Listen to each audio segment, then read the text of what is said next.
বন্ধুরা পাওয়ার প্লেতে তাণ্ডব, কামিংসের 3 উইকেটে ডিসির ধস, আইপিএলে নতুন ইতিহাস সানরাইজার্স হায়দ্রাবাদের ক্যাপ্টেনের। বন্ধুরা আপনারা যদি দেখতে চান কি ইতিহাস তৈরি করলো, তাহলে ভিডিওটি লাস্ট অবধি দেখতে হবে। চ্যানেলটিকে সাবস্ক্রাইব করতে হবে, একটা লাইক দিতে হবে এবং নোটিফিকেশন বেল আইকন দাবাতে হবে। এই ম্যাচে বোলার হিসেবে প্যাট কামিংস বড় সাফল্য পেয়েছেন। তিনি তার 4 ওভারের স্পেলে মাত্র 19 রান দিয়েছেন। তার ইকোনমি রেট 4.75। এর আগে কামিংস 3টি উইকেট তুলে নিতে সক্ষম হয়েছেন, পাশাপাশি লিখে ফেলেছেন ইতিহাস। বন্ধুরা প্যাট কামিংস প্রথম অধিনায়ক হিসেবে এই কীর্তি করেছেন।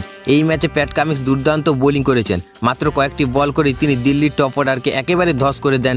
ম্যাচের প্রথম বলে করুণ নায়ার উইকেট তুলে নেন প্যাট কামিংস। উইকেট রক্ষক ঈশান কিষানের হাতে ক্যাচ দেন নায়ার। এরপর তিনি তার দ্বিতীয় ওভারে প্রথম বলে ফ্যাব ডুপ্লেসিকে প্যাভিলিয়নে পাঠান। বন্ধুরা ফ্যাপও ক্যাচ দেন ঈশান কিষানের হাতে।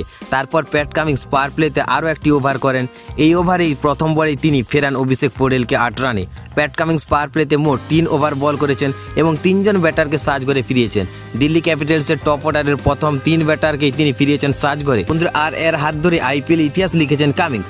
আসলে প্যাট কামিংস প্রথম অধিনায়ক যিনি আইপিএলে যে কোনো ম্যাচে প্রথম 6 ওভারে অর্থাৎ পাওয়ার প্লেতে 3 উইকেট তুলে নিলেন। এর আগে আর কোনো অধিনায়ক এই কৃতিত্ব অর্জন করতে পারেনি। এছাড়াও তিনি ফিল্ডিংয়ের অবদান রেখেছেন এবং আকসার প্যাটেলের একটি দুর্দান্ত ক্যাচ ধরেছেন।